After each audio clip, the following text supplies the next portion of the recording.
Good evening, everybody. Can everybody hear me fine? Very good. So welcome. This presentation is about managing 1,500 routers with a single click, or a tale of network automation.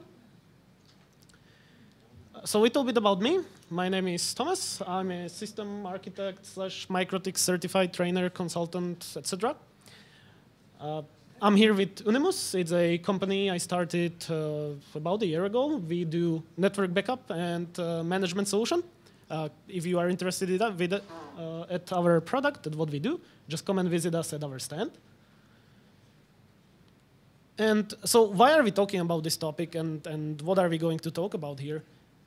So network automation is definitely the way to go forward. You can imagine that if you have big networks, like we mentioned here, 1,500 routers, it's very hard to manage all of it manually. And sadly, there is very little material around on the web on how to do it properly. I recently completed a project that deployed 1,500 MikroTiks in a nationwide network with full automation. So yeah, let's talk about how automation can make a project like this better and easier for you, and in the long run, much more affordable, and what benefits it has, etc. First, a little disclaimer. So the project, the implementation that I did is under NDA, which is a non-disclosure agreement. So I cannot show you any of the actual screenshots or demo of the system, or the demo of the actual provisioning and automation, etc. Sadly, that's just how it is with projects like this. I did, however, receive approval to talk about how it was implemented, what we used, and how we used it, and therefore enough to actually explain to you what is needed to implement full automation like we did in this project, how it works, and etc. So yeah, massive thanks to the people that cannot be named due to the NDA that actually allowed me to do this presentation at all. So yeah, let's talk about network architecture. So how are we going to do all of this, and what's the point, and how were the specifics in this particular project? So first of all, the backend, right? And this would be in your data center, in your central location where all your actual servers that supply services are located at, etc. And of course, you definitely want full redundancy. So here, for example, you can see that to our transit network, we are connected by 2 edge routers, which are fully redundant. Then we have 2 redundant cores, which is redundant VPN access concentrators, and then redundant actual internal subnet termination routers. And then we have a bunch of servers or other devices which provide some services for this network that we are doing. So internally, of course, you may have multiple subnets, DMZ subnets, management subnets, DMZ 1, 2, 3, whatever you have. So this little cloud actually hides all of that. And so, of course, your servers and your SAN, so your storage and everything else within the network should also be redundant and redundantly connected at the network layer as well. But we are not talking about that, since that's besides the focus of this presentation. And also another node which I think is really important to know, you should definitely have also a failover site, so full redundancy. As you can imagine, for any high availability services, you would need all of those things. So I have a little note here that you may or may not want the VPN access concentrators, and those depend on a few things which we are going to talk about in a little bit. So more about the architecture. This was what we did, or this is very similar to what we did for the backend, for the data center side of this particular project. And it's a fairly straightforward, simple backend design. So let's talk about transit. So here this is represented by this little component. And so how do we connect the routers that connect our users to our services? Or how do we get IP connectivity to the final endpoint, to the actual clients, customers, etc.? So basically, you have 3 options if you are deploying a nationwide network, like we were in this project, as I said. This was a nationwide network. So if you are doing this, you basically have 3 options. First of all, you build your own transit network. And you can imagine for any project that needs to get done in any reasonable amount of time, on any reasonable budget, building your own nationwide transit network is just not feasible. So let's be more realistic. There is option 2, So you buy WAN services from a carrier or transit provider inside of your country on a national level. So this is, of course, going to be actually feasible and actually doable in a real amount of time. And option 3 is just use the internet, right? Everybody has internet. So these are our real 2 options that we have. And both have their advantages and disadvantages. In particular, if you actually buy WAN services from a carrier/provider, it provides you with the best stability, it provides you with SLAs, it provides you with consistency, which is very important. Every single of your sites is configured the same way, which for automation is great, right? And yeah, and it provides you with services from that particular provider that you buy from, which can again be actually a big differential in a project like this. Again, if you are offering some sort of SLA to your customers, it's really useful to actually have SLA from your transit providers as well, because if the transit goes down, then you can have all kinds of redundancy here, you can have whatever really, but if your customers can't connect to your servers, then nothing works, and you get in trouble. So another option is to actually use the internet. And this will be the cheapest of your options. But also the most problematic one. Why? Because it's internet. So internet as a network topology, I guess, has various issues. Well, first of all, you will be very hard-pressed to find a single provider that's consistent across the whole country that can give you the services that you want. And even if you do, then it's closer to actually buying WAN service from a carrier/transit provider than the internet itself. So if you actually rely on the internet at every particular site that you already have, first of all, it's going to be very different. It's going to be different at every site, the speeds, the latencies, the quality of the service. Also, it's going to be really hard to get consistent SLAs from all of the providers across the whole country that all your sites are connected from. So again, if you have some sort of SLAs on the service you are providing, using the internet itself can be problematic. I'm not saying it cannot be done, but you have to actually account for all of the problems that come with using the public network, the internet, for services like this. Maybe just as a side note, the services that were provided by the backend in our network were not public services. So they weren't open to the public internet at all. You have to actually have some kind of authorization, so usernames, passwords, IP addresses, VPNs, etc., to actually get into those services, because it's not public services, and that minimizes attack vectors, etc. It's I wouldn't really like to go into security talk much, because that would put us, way off tangent and consume a lot of time. So those are basically your options for the network architecture for the transit. So we actually chose option 2. Again, because of the SLAs that we needed to provide, because those SLAs could be given to us from a national provider, because of consistency, etc., etc. So then the architecture part 3, which is the users. So what about the user terminating subnets? What about the actual sites where your users/clients/customers of this particular service or network you provide to live? And basically, how do you architecture those? What do you do about those? And that depends on 3 things.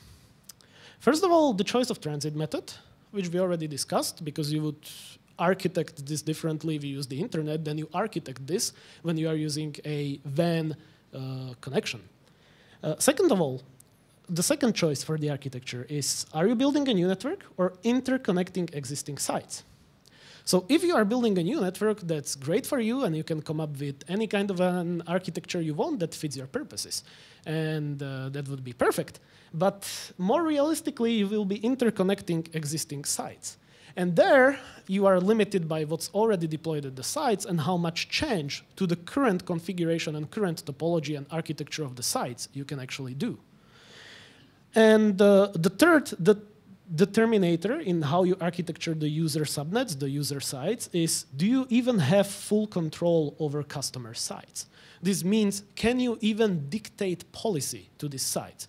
Can you tell them, this is the subnet you are going to use, this is the firewall you are going to use, this is the router you are going to use? And again, this might not be a case in every single project.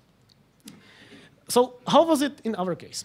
So in our case, we were interconnecting existing sites, meaning those sites were already set up and configured somehow, sadly, usually like this. All the sites that we were interconnecting already had internet from various providers with various cheapest brand routers, etc., etc. And so what could we have done, right? So we see that our choice of transit network was already determined to be a WAN service, basically. So we know that we need that. We need to somehow connect a second uplink, a second WAN to our customer sites.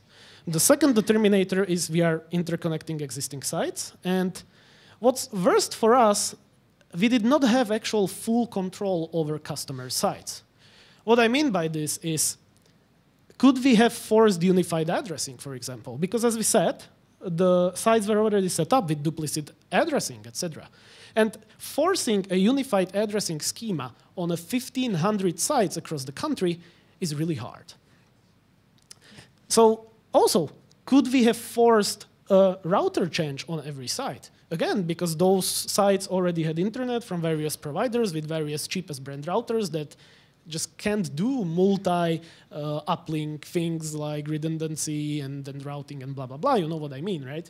So we could have forced those things theoretically if we had full control over customer sites, but let's be realistic. So if we wanted to actually resubnet and properly restructure and redesign, re-architecture 1,500 sites around the whole country, that would have driven the costs of the project to insanity, and the time needed for the implementation of the project would be driven way up as well. So those are all the configurations you actually need to make when designing something like this. So what did we do? In our case, the simplest, cheapest, and fastest solution was to simply add a second MikroTik to every site. So just ignore whatever they already have. That's fine. It will provide the internet for them. We won't touch their networks in any way. We simply connect a second MikroTik to their network that's connected to our transit WAN uplink, which we buy from a national level carrier provider. And so yes, this meant we didn't have to touch existing routers that provided internet access, and we needed minimal change to existing networking on our sites. So this was the right solution for us because of the constraints of our project, but of course that might not be the right solution for you. Again, each project on this scale requires analysis, requires planning, requires proof of concept systems, and stuff like that. So this is just to explain what we have actually done and how our project worked. So yeah, that was our solution. So what were our problems with our solution? So first of all, what about routing? So since we are adding a second gateway to a locally connected network, to a local subnet, local LAN, we somehow need to get clients to send the traffic we want over our new router, right? Because we still want them to use their existing router, whatever it is, as the default gateway, so they get out the internet through that. But we want specific services which are available through our secure network, through our transit, and then inside of our data center to be reachable over our network. And so for our problem one, luckily, all of our client PCs were in AD, which is Active Directory, which is a Microsoft, well, I hope everybody knows what Active Directory is. So a single GPO rule actually took care of all of this. So we created a single GPO, which was provisioned by Active Directory through all the client computers, which there was about 8,000 of. And basically, this just set to all of those 8,000 computers that for destination subnets inside of our backend network that provide some services, use the gateway of our new MikroTik on your network. So yeah, again, simplest, cheapest, and fastest solution. And when something is simplest, cheapest, and fastest, there's hard to argue against it. So our problems too. What about subnet duplicity? We mentioned that every single subnet or every single customer client side was already set up somehow, usually like this, so not quite well. So we were obviously going to have addressing duplicities inside of our topology, which is a problem, right? So NetMap is the answer, or it was for us. So netmap creates a static one-to-one mapping of one set of IP addresses to another set of IP addresses. So we basically created unique virtual subnets for each site. And then we used those virtual unique subnets with netmap, to assure addressing uniqueness. So this just means that for any outgoing connectivity to our network from the LAN, it was masqueraded, it was source netted to that particular virtual subnet, one-to-one addressing. And for any connectivity incoming from our data center, from our service network, into the local LAN, again, we connected to the virtual subnet, and that was one-to-one netted to the duplicate address inside of the customer's network. So not the cleanest nor the best solution, but a valid one for us. So again, simplest, cheapest, fastest. And I am not saying I like this, but sometimes, even if we don't like it, even us network architects have to make compromises. Again, it was either do it like this, which is still a valid solution, although not the perfect one, or spend untold amounts of money and time and problems and just headaches reconfiguring 1,500 sites across a country, which was just not realistic for this project. Okay, a slight tangent. Where is IPv6 when you need it? So IPv6 would have made this project much, much easier. And again, I don't want to get into IPv6 too much because that would have been a long talk again.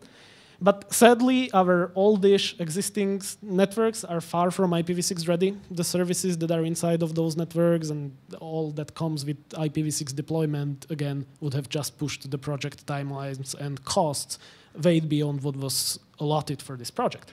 And various random internet providers at these sites were also far from IPv6 ready, which means that sometimes in the future, when they decided to implement IPv6, we would again have problems with readdressing and all that lovely stuff. And yeah, there just wasn't enough money in the project to allow to justify full IPv6 deployment. And these are excuses and more excuses. And yeah, IPv6, there is no avoiding it. We just all need to do it. And as I said in the beginning, if IPv6 was a real thing by this point, then this project would have been a much simpler solution, a much cleaner solution, a much more valid solution. Okay, tangent over. Okay, so what I want to do is I will actually make pauses throughout this presentation and take some questions if we have some. So it's easier to answer them in context, and then at the end, if you have any questions, we can do some as well. So any questions thus far? Okay. Just raise your hand, yell, shout, whatever. All right, then we keep going. So MikroTik to the rescue, because it's the right choice. As I mentioned, we deployed a second MikroTik to all of our sites to provide the services as we explained in our topology. So yes, MikroTik is ideal for a project like this. It has awesome feature set. It has all we needed for this project, and of course, much more. And the best performance price ratio you will find. Imagine the price difference between deploying 1,500 insert big vendor name routers and 1,500 MikroTiks, and you can imagine how happy the management is going to be when you tell them it's going to be 10 to 15 times cheaper deploying MikroTiks. So yes, and MikroTik is actually great for automation, which is the entire point of this talk. So yes, let's talk about what we actually want to achieve here. Let's set our goals to automate this entire network. So the traditional approach, right? How would we deploy such a network in a traditional way? So first, network admins would configure the routers, somehow manually through scripts, just somehow. So if we just allot 5 minutes for router configuration, so this would be router OS upgrade, router boot upgrade, wipe to no default config and apply our configuration script. And it doesn't matter if you do this through net install or through FlashFig or whatever. In reality, it will be 5 minutes per device times 1,500 routers equals to about 16 workdays of just pure MikroTik configuration, which is about a month, realistically, because 20 workdays in a month. So yeah, that's a long time. Then, so network admins prepare the routers, configure the routers, And then techs go out, or your installers go out and install the hardware, right? And connect it and just hope everything works. Hope that those manually configured routers or somehow configured routers, there were no mistakes, etc. And if any of you deal with mass deployments and installers and stuff like that, you know that there is always going to be problems. So yeah, if there is a problem X at site Y because Z, something happens, we didn't know, or the site reported their current topology wrong, so our configuration was wrong, blah, blah, blah, blah, blah, whatever, there's wait time. Because the techs actually need to create support tickets, need to contact the call center, somehow need to get to a proper network admin that is going to adjust the configuration on the router and make it work. So yeah, this is far from ideal, and it just makes your project deployment much longer. And a common thing is, you're installing a new box into our network. Can this box also do X? For example, for us, a lot of existing sites didn't have Wi-Fi. So we were deploying a new MikroTik at each site anyway. So it would be an ideal addition to actually give them Wi-Fi as well, right? Make our customers or clients happy. Happy clients are better clients, etc. So yeah, and this also creates wait time, because again, you need to create tickets or call the support line, or somehow get the network admins to again do manual reconfigurations and etc. So again, this would be the traditional approach. That's how it would be done, and yeah. So this is the deploy. That's just part one. Part two is the maintenance of the entire network. So yeah, for example, upgrade router OS and router boot on 1500 routers. Here is the math. It would actually take 6.5 work days per upgrade at 2 minutes. Again, this is a realistic time. We are assuming like a 951 or a HAP, upload router OS packages, reboot, upload router boot, reboot, blah, blah, blah. You can do it in different ways. You can partially automate it even, but let's assume the traditional approach of having no automation at all. That's a lot. That's per upgrade. Assuming you just upgrade 6 times a year, so that is every 2 months, which I think is a acceptable upgrade process to have that security and everything else. That's pretty much 6 times 6 is 36 work days, so that's almost 2 full months of just upgrading routers inside a year. Not acceptable, right? Deploy a configuration change on 1500 routers. We assume 1 minute to log into the device, change something, blah, blah, blah. Again, without any automation, it would be 3 work days per configuration change.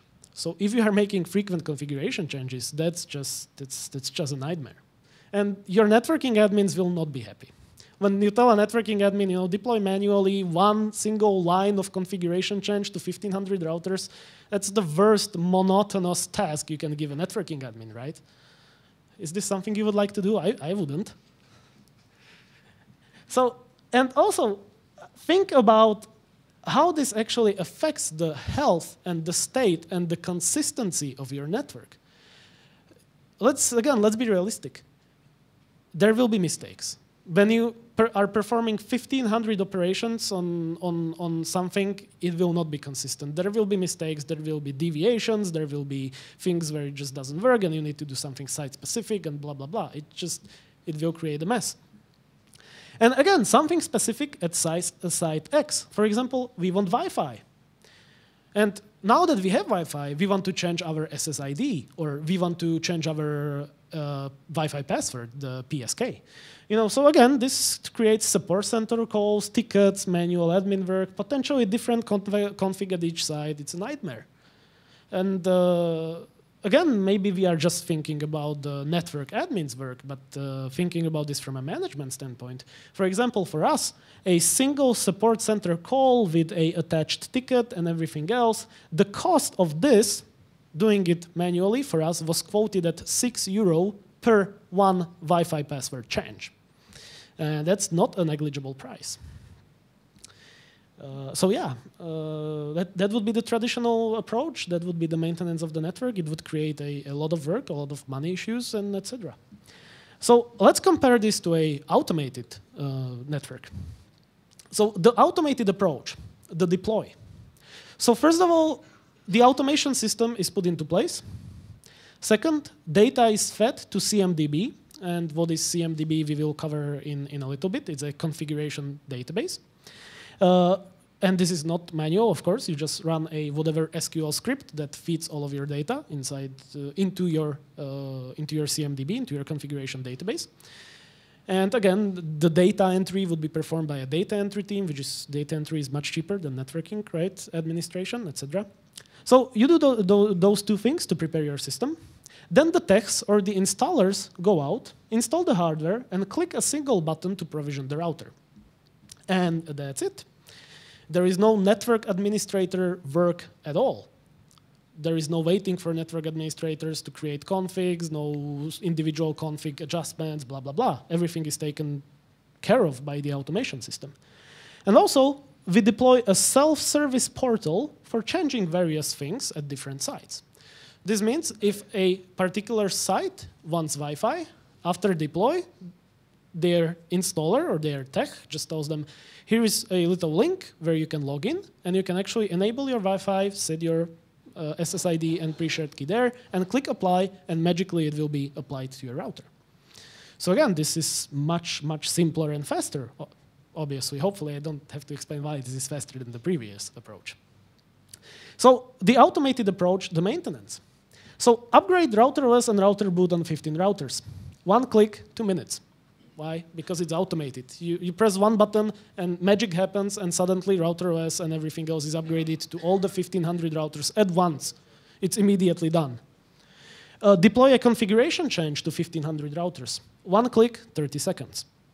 Again, so it creates new config for every single router based on the configuration template and the data available in CMDB for this router, and provisions this configuration to the router itself. Much faster, right? Let's compare, with these values and these values. And then something specific at site X. So again, we have a self-service portal. So if users want to change their SSID or want to change their network password, they simply log into the self-service portal. They click a few buttons, type in a few things, click apply, and the changes are immediately automatically provisioned to their routers. No tickets, no calls, happy users. Happy users are good users. Happy users are good for us, right? So you can imagine how this is entirely different than doing it the traditional way. So yes, welcome to the dreamland. Human error is eliminated. Customer or client satisfaction is improved. Much cheaper in the long run, much healthier network. Mass changes or upgrades are painless. And this is actually a data-driven approach, which means you can actually run analytics against the CMDB or against the routers because you have all of this data is actually formatted inside the database, etc. So for future, it's much better as well. And again, let's think about what this does to the health of your network. In an automated deploy like this, you can be sure that every config on the router is exactly the same because it was done by automation, not by us humans. We make mistakes. Machines make less mistakes. So yeah, your actual health of your entire network and topology is much improved by having consistency. And we have more about this on the next slide, so I think I'm actually skipping ahead, so we'll just continue. So yes, I am a wireless ISP or an ISP. How does this apply to me? Well, even as an ISP, you will inevitably have cookie cutter configs, which mean configs that are the same, just a few things are different.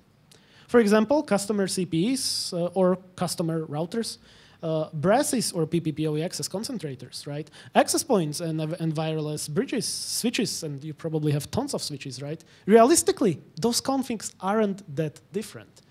Usually, what do? You have a template anyway that you just modify a few things, add, and then deploy that manually, right? So realistically, even for you, you should consider automating provisioning and management of all of this. And this is actually what we are going to deal with at these few next slides. So when should you automate and when should you not? So I personally would consider these 3 metrics when you are thinking about whether to automate or not. Metric 1, time to implement automation versus time to do the tasks manually. And we will talk about all of this more in detail in the next slides. So metric 2, cost to implement automation versus cost to do the tasks manually. And metric 3, other benefits of automation which you would gain by having automation. So these 3 metrics, I think, are the most important ones to consider when actually doing automation. Oh, and since we are actually entering a new section, any questions to the previous one? Okay. Great crowd. I'll take it everybody understands everything. That's great. So, metric 1, time to implement automation versus time to do the tasks manually. Again, do not forget to account for the initial deployment, but also for the maintenance of things. So, with any sizable network, my personal recommendation would be 300 managed devices. Automation will become favorable really fast. Again, because of the initial deploy of the network and because of all the maintenance that will need to be done in the future, which can be automated. And if you are running an existing network and not building a new one, this, of course, influences this metric, right?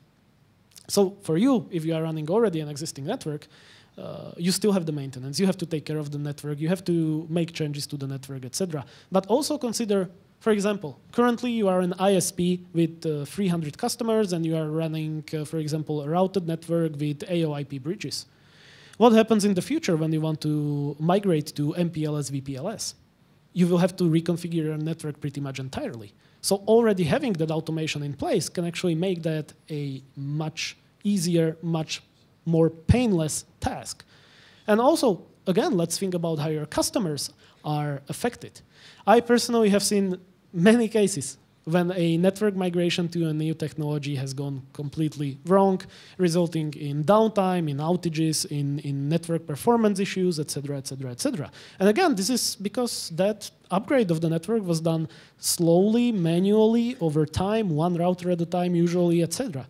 So think about if you have automation. If you have automation already ready and present, you simply generate new configs, and you press one button, and you can have your network migrated within 5 minutes at 3 a.m. when it influences the least of your users with one click. And again, this is a very different approach than doing it manually, the traditional approach. So that's metric 1. Again, it would be for you to decide how good or how favorable this metric is to implementing automation versus staying the way you are. So metric 2. Cost to implement automation versus cost to do the tasks manually. And this can be quite hard to calculate because it depends on many factors. For example, cost of developers versus cost of network admins, or cost of network admins to convert to basically NetOps people.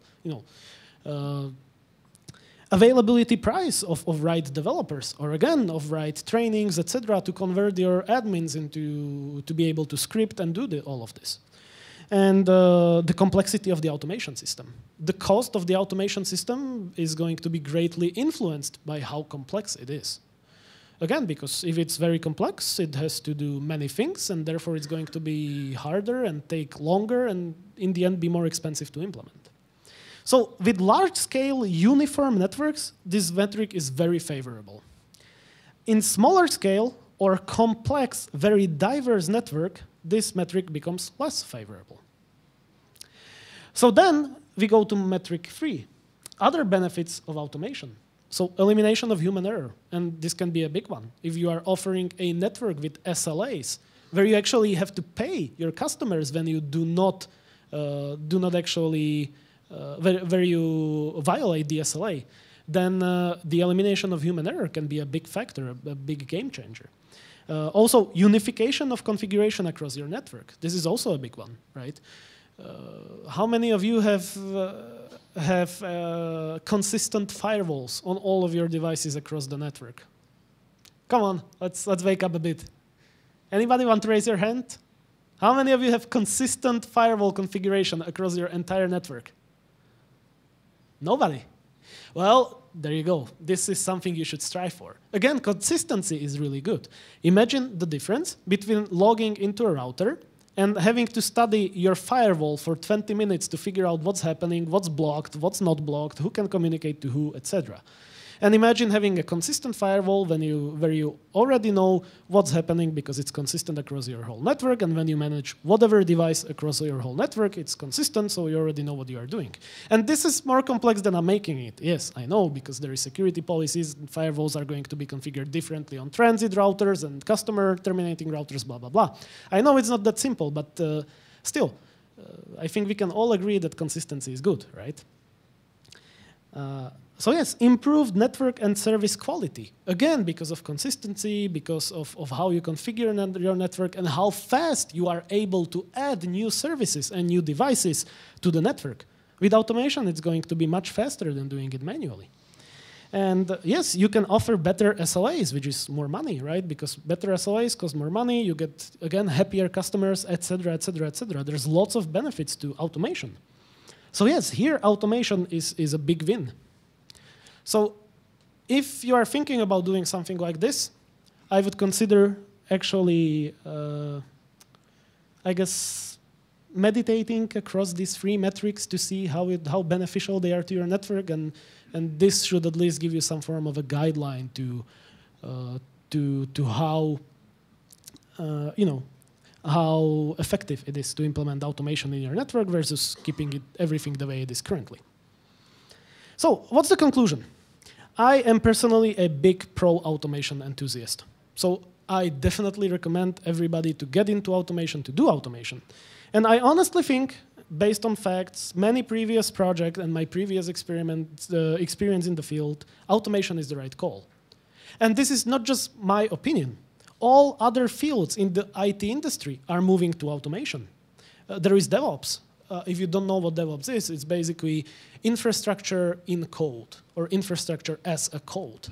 And this has been happening in the server administrator, application administrator world for quite a long time at this point. And you have automation frameworks like Puppet, Chef, SaltStack, blah, blah, blah, whatever you have, right?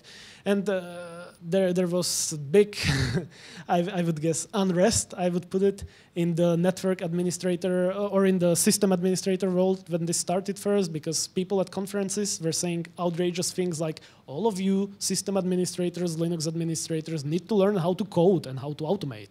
Oh, outrageous idea. Well, I am saying this right now to you, networking admins as well. If you want to do automation, if you want to have all these benefits that automation brings, you will have to learn to script, to code, to automate.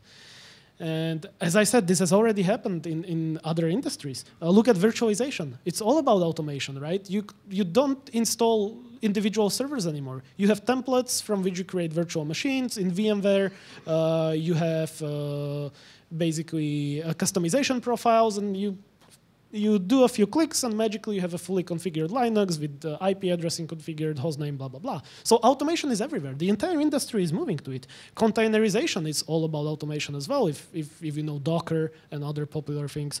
Cloud platforms. Again, it's automation, right? You click a few things, and you have a Linux box somewhere running in the cloud instead of doing things manually. So this is not just my opinion. We can see that other fields are already massively moving or have already moved to automation. So yes, but still consider the previous metrics and decide for yourself if it's the right call for your network or not. Okay, any questions? Nobody? I will even accept counter arguments. I'm happy to listen if you have anything against what I just said. Go ahead. Okay. Then we continue. So automation basics. So if we are going to start, let's start from the beginning. So the anatomy of a network automation system. Component 1, CMDB, a configuration management database. So this is what we mentioned that actually holds things like individual unique things per each router, because we know that each router is going to have some unique things, like its IP address, its gateway, etc. So CMDB actually holds all of this. And then we have a self-service portal that allows users to change selected things in CMDB, as for example, Wi-Fi, SSID, Wi-Fi PSK, etc. Of course, this would be only the things which we want to allow our users to customize, to influence in our network.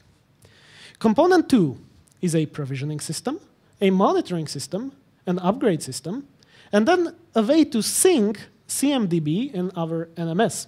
So these three components actually come into an NMS, which is a network monitoring and/or management solution. And then component 3 is a backup system. And we are not talking about a backup system for your servers here, which you should also have. We are talking about a backup system for the configuration of your routers, of your networking devices. And again, some way to sync the backup system and your CMDB and NMS. So here is a little diagram of how it works. You have your users, which connect to the SelfService Portal to be able to change some things in the CMDB.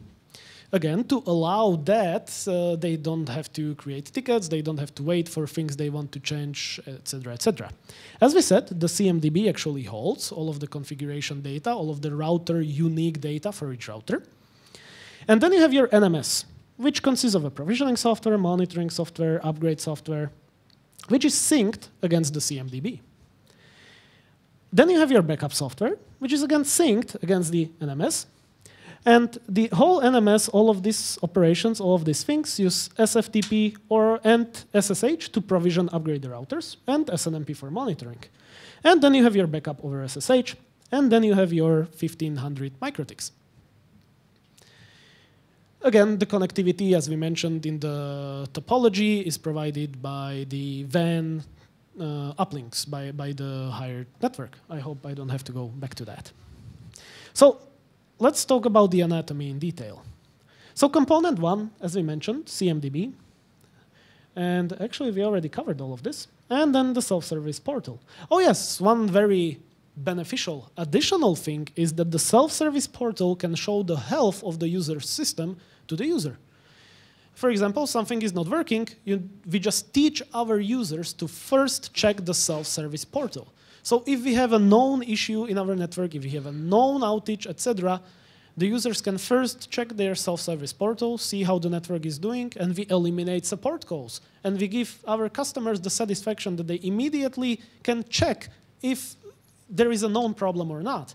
If you imagine the customer, and some customers, something isn't working, why is it not working, why is it not working? And they usually don't even feel like calling support. Okay, I'll just check later.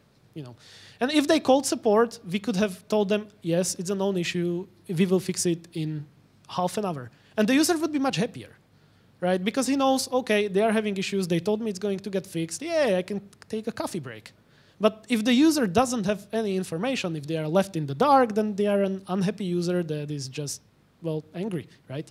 So a self-service portal can actually really help because, again, customers don't even have to call you, which, it's a bothersome thing to have to call support. Users that just are like that, right?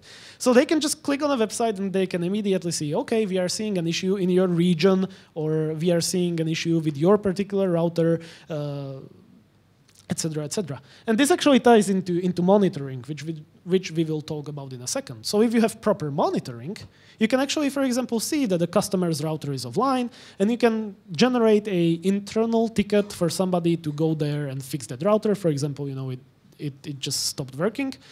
And again, the user only sees that his applications don't work, or the wheel is spinning.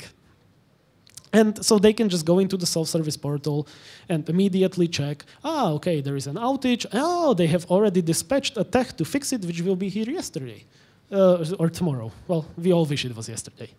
But this is a much happier user. This generates a much better user experience for your users. And as we said, since our users are who pay us, a happier user is a better user, right? And it's better for everybody, and especially for us. So again, you can see how having this automation, having this system in place just has many benefits on many different levels.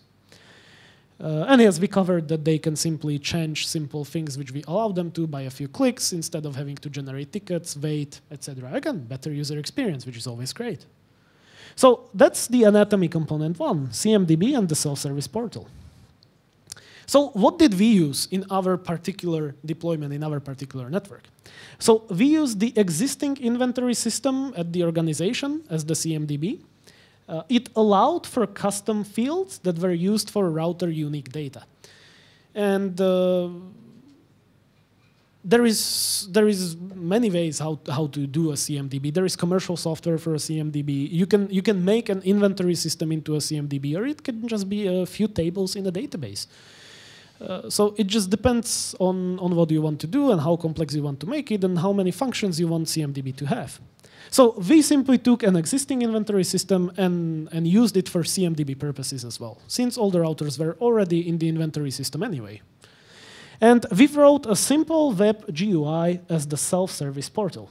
And this takes under 2 days for an experienced coder, for an experienced developer. It's not something that's hard. You just write a little web application that connects to your database and changes a few fields in the database. Really, for an experienced coder, that's really easy. Just remember security, security, security. So anatomy component 2, the NMS. And this is the heart of our system. So this, as we said, has a few components. First of all, the upgrade system. So that makes sure that all of our routers are on our validated RouterOS version. So if during provisioning, the provisioning system detects that the router is not at our validated version, the upgrade system first upgrades the router to be at again, to have our network at a consistent, validated software version, and handles mass upgrades later on. So that's the upgrade system. Second of all, provisioning system. So this takes care of provisioning configs to new routers. So it generates per router unique config from a template file and per router data in CMDB, and then actually provisions the configuration to the router. So for new routers, you just click a button and a new router is provisioned. And if you make any change, either the user through the self-service portal or you as a network admin make any change to the template, then you simply click provision and the config is reprovisioned to all of the routers automatically. Therefore, you achieve mass configuration changes. And then the third component, which is the full monitoring of our entire topology. And this is on the next slide. So monitoring, monitoring, monitoring. Proper monitoring is absolutely essential. It is in fact so important that I have a separate MUM presentation just on this topic. You can find it here. If any of you have ever heard any of my talks, you would know that I place very, very high requirements and very, very high importance on a proper monitoring solution and a proper monitoring system. The monitoring system, in my opinion, is the most important thing in the network other than the network itself. Why? Because a difference between I think everything is okay and I know everything is okay for a fact is huge. When a customer calls me and I don't have proper monitoring, what can I do? I need to manually, painstakingly investigate. When I have proper monitoring, and again, I underline the word proper because monitoring that doesn't monitor the necessary things that is not done properly is not very useful. But when I have proper full monitoring and a customer calls me and I can tell him for a fact, it's not my issue. I see here that your entire network is healthy, all the metrics on your router are fine, etc., etc. I hope I don't have to explain too much of this.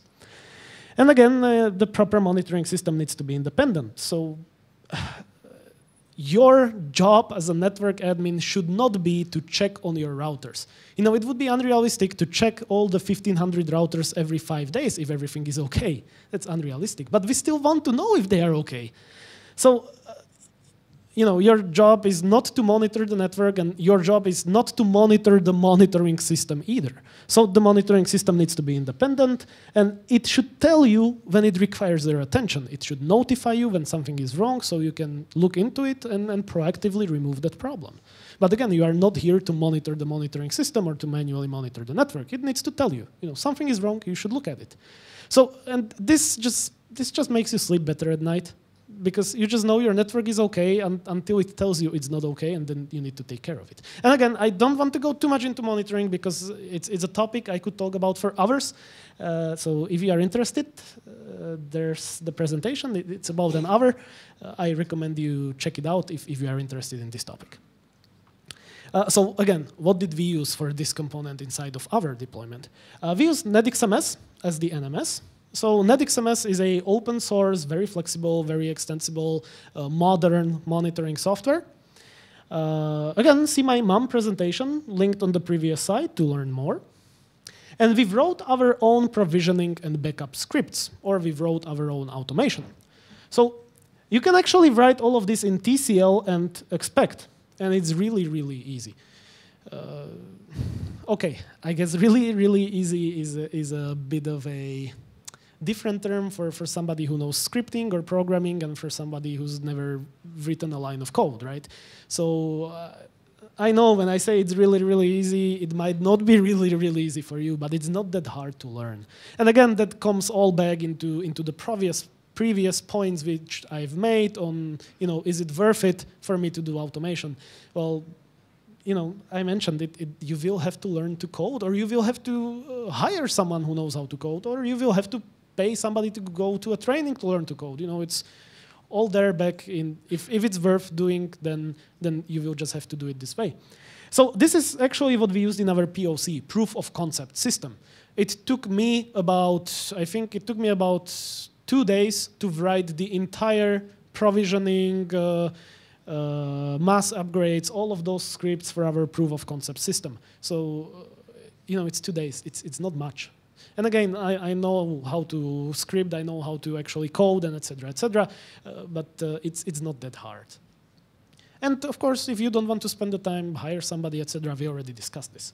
So our final solution was actually Java with JShell and expect. And I won't go too much into this because it probably wouldn't mean much to you guys. But yeah, that was our final solution. So we wrote just some TLC and expect scripts for the proof of concept system. And once the proof of concept went through and the entire project was approved, we actually wrote proper software to do this in Java with these particular libraries. And one thing I can really recommend here is Java is great for things like this. And I feel like, this is maybe another tangent, bear with me. Java has a bad rep in our industry, specifically I think in the maybe networking industry and the system admin industry.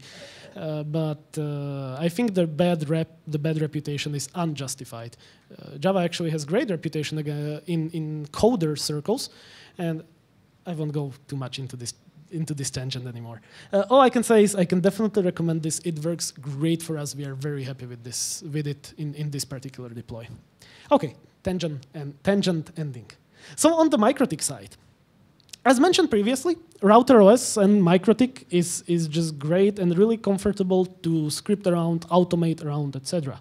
For upgrade, simply upload the appropriate package over SFTP.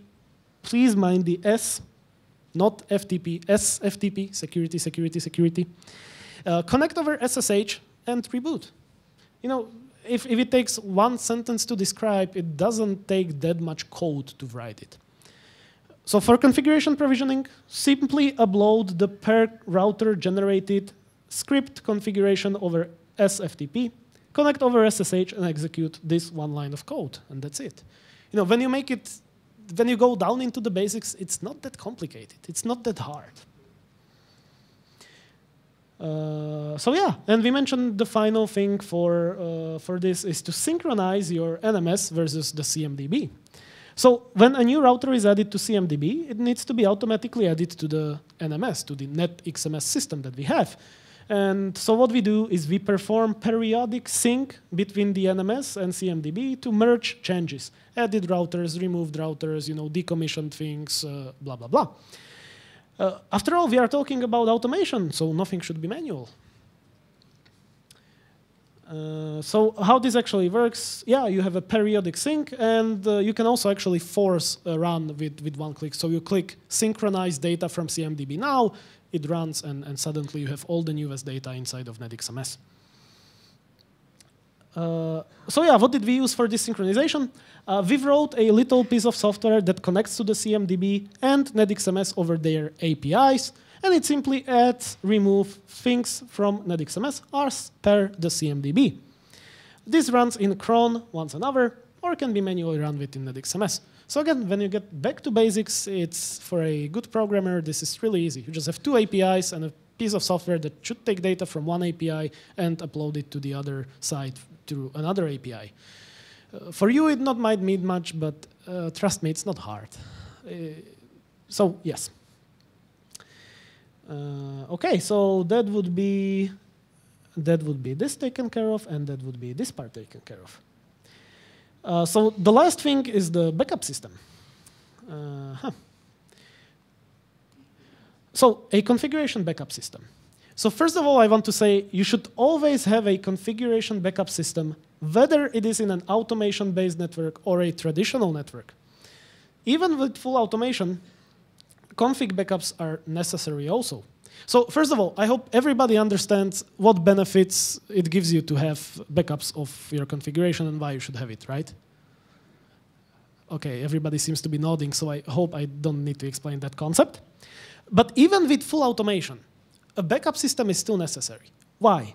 Because it's your last line of defense. If your provisioning system breaks, you can always go back to valid previous configurations. If somebody or something corrupts the data in CMDB, or somehow data are fed wrongly to the CMDB, and then you provision out wrong configs. Again, it really helps to have that backup system in place, simply so you can, with a few clicks, go back into a validated, well-known functional config. Also, it's really useful to have configuration backups, to have a history of what was, of how the configuration was on your routers at previous times, which again helps you run analytics on actual deployed config history and change sets and do change management and change auditing processes and etc. And also disaster recovery. Disaster recovery is really important in big systems like this. As I mentioned previously, you need to have a disaster recovery site, and well, again, I hope everybody understands why disaster recovery is really important. And et cetera, et cetera. Again, I could talk about this for a long time. So what did we use? We used Unimus, self-promotion warning. As I mentioned, this is my company that I run. This is our software. And just to be fair, I put the other options in here. Your other options are rancid or oxidized. And I don't want to get into a talk which you should use and etc. You can evaluate all of these yourself. I don't want to do too much of self-promotion because I don't like it, and I'm sure you don't like it either. Or you can write or script your own automation or your own backup system, right? So yes, and then you need to synchronize the backup system against your NMS. Again, same point as synchronization of the NMS into CMDB.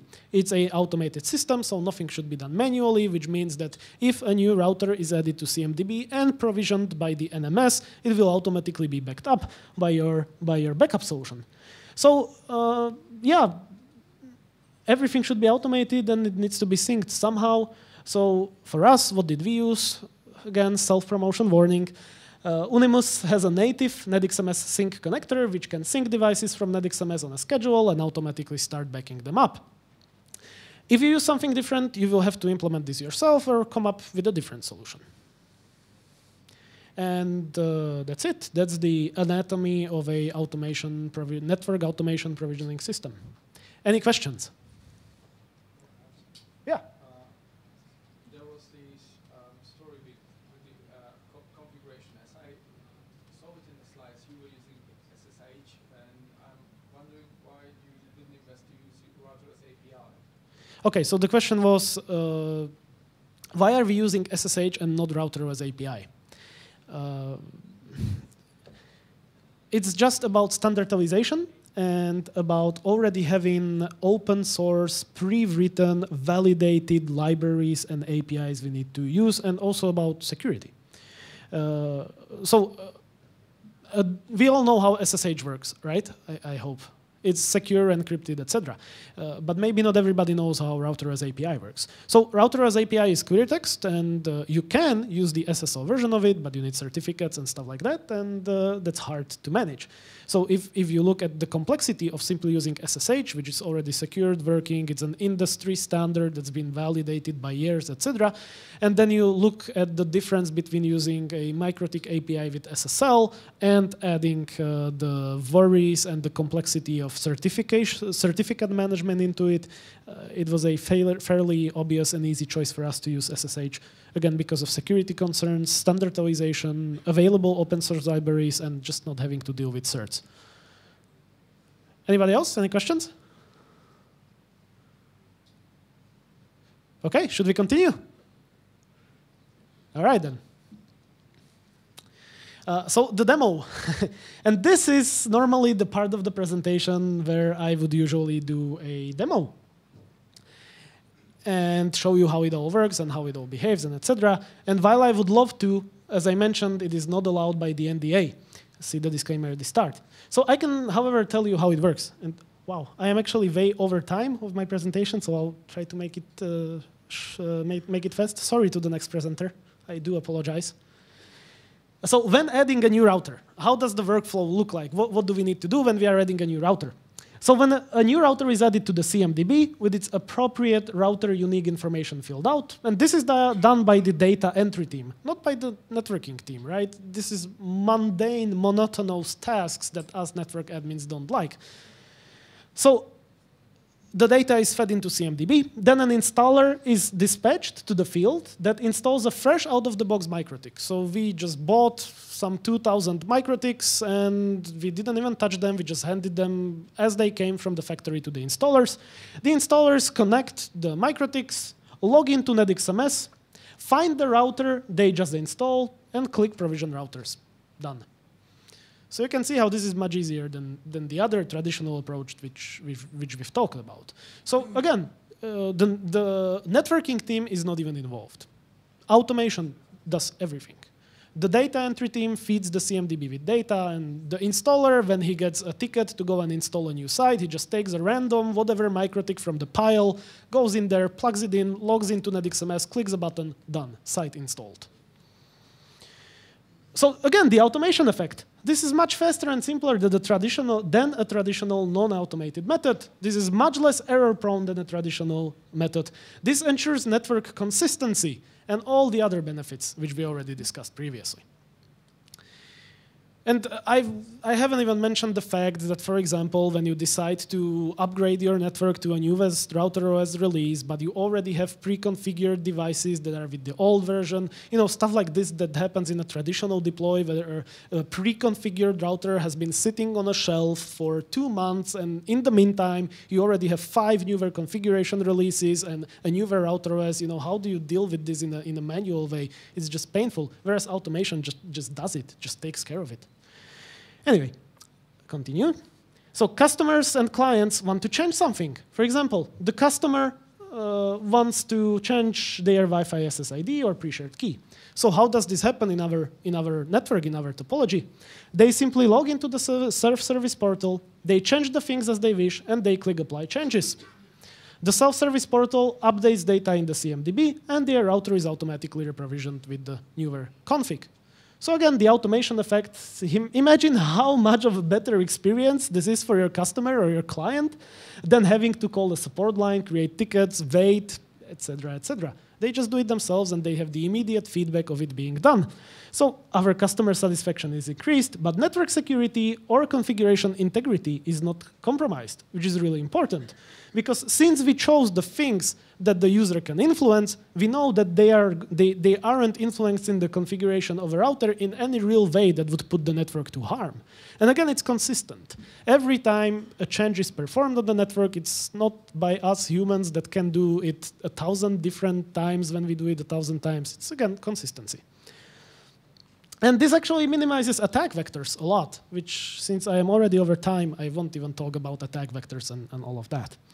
So when updating router OS in entire topology, so when software updates are needed in this particular automated network that we deployed, what do?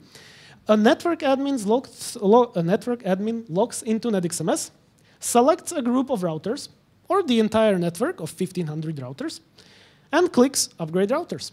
That's it. It's done. So 2 minutes later, the entire topology of 1,500 routers is running the newest version of router OS. Done. And of course, this actually assumes that we have tested the new version in our lab before it passed validation, blah, blah, blah. You don't just provision a newer version of software to 1,500 routers without first testing it. I hope that's common sense. So again, the automation effect. Imagine how difficult this would be without automation. And actually, we calculated that about 20 slides ago. It would take, I think it was like 6.5 man days. So about a week and a half of time to do this. With automation, it's one click, and 2 minutes later, the entire network is upgraded, and you can do this at 3 a.m. in the morning when it doesn't influence your customers. So total network consistency is achieved. We know that every single piece of hardware in our network is running the same version of router OS. Again, as I said, attack surfaces are decreased, and attack surfaces are much more defined. Again, because of the consistency. Since we know that if one router doesn't have an attack surface, none of them do, because they are consistent, they are on the same version, on the same configuration, etc. So another common tasks, when changing config in the entire topology. So when we need to provision a configuration change to the entire topology of 1500 routers, how is it done? For example, when we want to add new services to the network, or our auditing shows that the deployed configuration has a security or a compliance issue, or our compliance issues, compliance requirements change, etc. You know, there's many reasons. I'm sure you can imagine 1,000 reasons why you would need to change the configuration of a router. So basically, what do? We simply upgrade or update our configuration template or templates, log into NetXMS, select the group of routers or the entire network, and press provision routers, one button. And magically, 1 minute later, the entire topology of 1500 routers is running the new configuration version, and we are happy. And again, this of course assumes that we tested the new configuration in our lab, it passed validation, change management processes, blah, blah, blah, things I don't have time to get into. So yeah, the automation effect. Again, this would be a nightmare without automation. And with automation, again, we achieve configuration consistency, which helps with attack surfaces, decreases them, they are much more defined, blah, blah, blah. But the important thing is also that the reaction time to change requests is massively, massively decreased. And this helps a lot. We know that, well, usually the sad truth of our industry is that requirements can often change, and you know, reacting to the change in a positive way and fast enough is important, and it's a hard part of the job. So this really helps. Okay, and I'm done. That was that for the presentation. I have some additional resources for you. Okay, any questions after this section? All right. So some additional resources, things to watch, listen to. So my other presentations and talks, I have a YouTube channel, which you can find my other presentations and talks and more on YouTube. You can visit it here. Here is some of the examples of the 1 hour long MikroTik presentations and talks that I've done on previous months.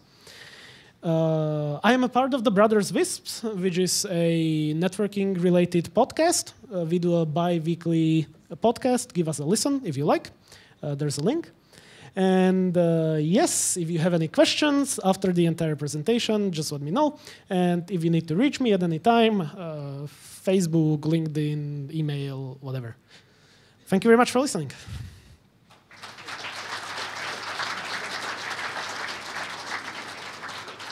So any questions before I leave? Great, thanks again.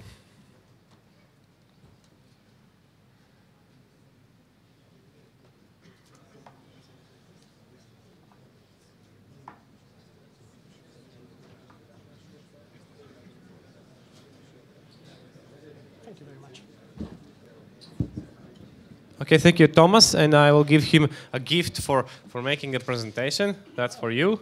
Thank you very much. So next year, if you want a nice router, you can make a presentation like that. Very nice cloud core router.